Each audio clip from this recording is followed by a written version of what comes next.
Bajo el notorio influjo de Chesterton, discurrido y exornador de elegantes misterios y del consejo áulico Leibniz, que inventó la armonía preestablecida, he imaginado este argumento que escribiré tal vez y que ya de algún modo me justifica las tardes inútiles. Faltan pormenores, rectificaciones, ajustes. Hay zonas de la historia que no me fueron reveladas aún. Hoy, 3 de enero de 1944, la vislumbro así. La acción transcurre en un país oprimido y tenaz. Polonia, Irlanda, la República de Venecia, algún estado sudamericano o balcánico. Ha transcurrido, mejor dicho, pues aunque el narrador es contemporáneo, la historia referida por el ocurrido al promediar o a la empezar del siglo XIX, digamos, para comodidad narrativa, Irlanda, digamos 1824, el narrador se llama Ryan, el bisnieto del joven, del heroico, del bello, del asesinado Fergus Kilpatrick, cuyo sepulcro fue misteriosamente violado, cuyo nombre ilustra los versos de Browning, y el Hugo, cuya estatua preside un cerro gris entre ciénagas. Kilpatrick fue un conspirador, un secreto y glorioso capitán de conspiradores, a semejanza de Moisés, que desde la tierra de Moab diviso y no pudo pisar la tierra prometida. Kilpatrick pareció en la víspera de la rebelión victoriosa que había promediado y soñado. Se aproxima la fecha del primer centenario de su muerte. Las circunstancias del crimen son enigmáticas. Ryan, dedicado a la dedicación de una bibliografía del héroe, descubre que el enigma, basado en la puramente Kilpatrick fue asesinado en un teatro. La policía británica no dio jamás con el matador. Los historiadores declararon que ese fracaso no empañaba su buen crédito, ya que tal vez lo hizo matar la misma policía. O- Otras facetas del enigma inquietan a Ryan. Son de carácter cíclico. Parecen repetir o combinar hechos de remotas regiones, de remotas edades. Así nadie ignora que los esbirros que examinaron el cadáver del héroe hallaron una carta encerrada que advertía el riesgo de concurrir al teatro. Esa noche también Julio César, al encaminarse al lugar donde lo aguardaban los puñales de sus amigos, recibió memorial que no llegó a leer en que iba declarada la traición con los nombres de los traidores. La mujer de César, Calpurnia, vio en sus sueños abatir una torre que le había decretado el Senado, falsos y anomios rumores. La víspera de la muerte de Kilpatrick, publicaron en todo el país el incendio de la torre culucular de Kilcabar, hecho que pudo parecerse un presagio había nacido en Kilbargar, en esos paralelismos y otros, de la historia de César y de la historia de un conspirador irlandés, introducen a Ryan y suponen una secta formal del tiempo. Un dibujo de líneas que se repiten, piensan en la historia decimal que ideó Condorcet.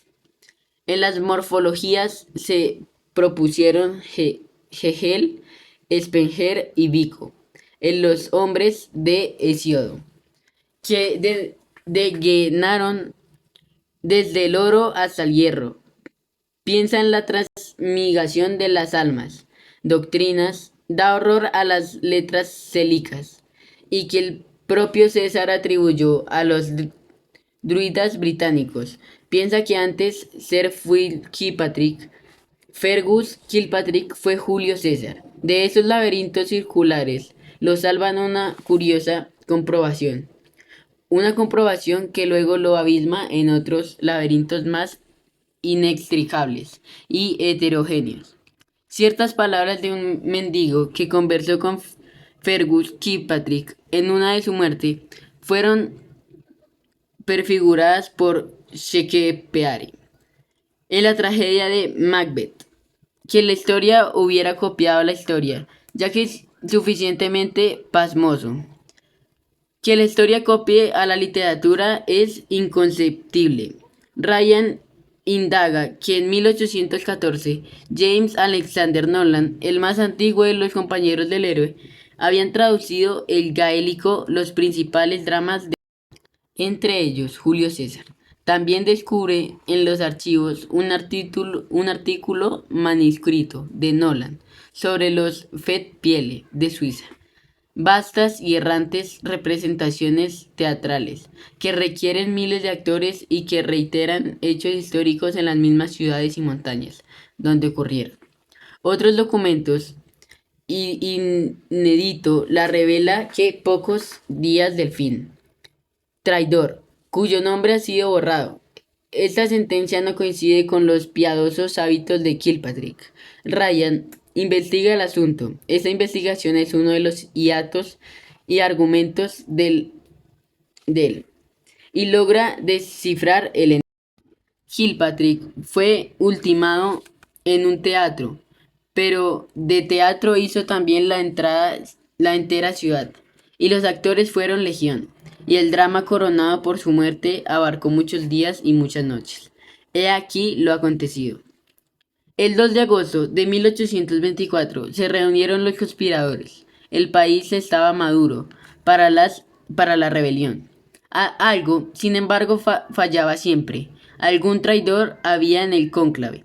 Fergus Kilpatrick había encomendado a James Nolan en el descubrimiento del traidor.